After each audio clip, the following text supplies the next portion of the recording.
Hey everybody, David here from Learning Christmas Lighting. My last video covered how do I build a pixel controller, just a simple setup to burn in my pixels. And I showed you how to do that, kind of walked you through the steps I did to make what I would consider kind of a, common sense good pixel tester, because it can do 8 strands at once. So it's pretty economical because it's a 4-channel controller, 4-output controller.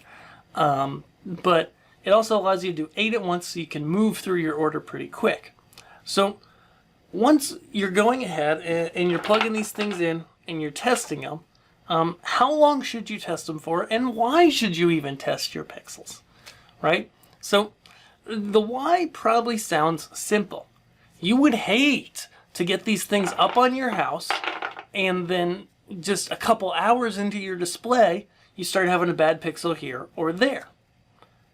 Not only that, but, out of the box, you might get a bad pixel. It could happen, okay?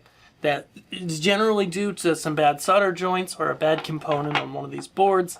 Doesn't matter, it's bad, okay? It can happen out of the box, but, most often, failures for electronic type equipment like this tend to happen at 2 times. They happen right away, pretty short into the life of the unit, or if it makes it past that kind of spurt at the start of life that we see, new electronics, there's some certain amount of failure rate, then most units after that are going to last a long time. Most pixels after that are going to stay working for quite a while. You found the defective ones, and then after that, it's pretty smooth sailing.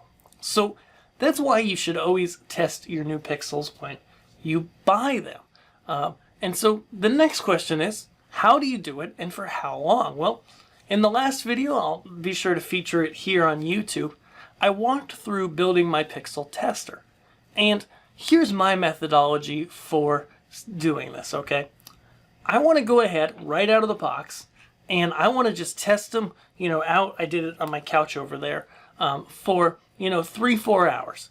I just want to let these things run. I chose a rainbow pattern because then I can see the colors going through it. I can see if I lose a color on a certain pixel or if a pixel goes out entirely. And I just let it roll.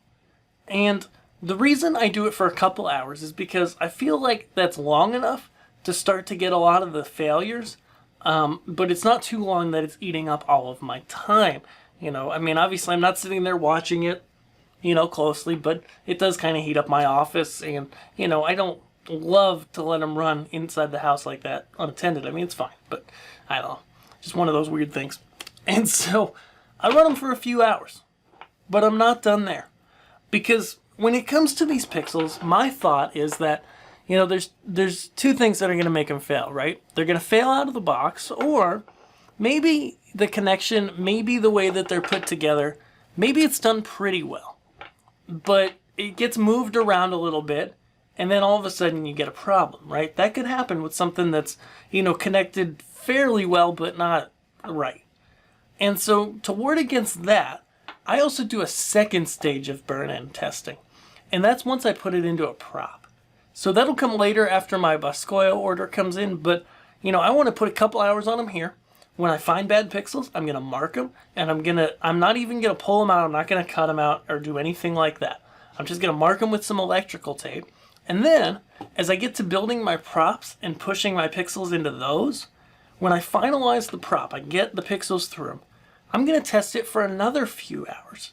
Because then I can see, okay, in the midst of pushing and wiggling and moving these wires around, did anything else get loose, or did a little more time happen on these? Because at the end of the day, I'd rather know about a dead pixel before I put it in a prop right at this stage. But the next best time to learn is knowing that you have a pixel that died early and it's on your prop on the ground, inside your house, rather than on a prop 20 feet high on your 2nd story window.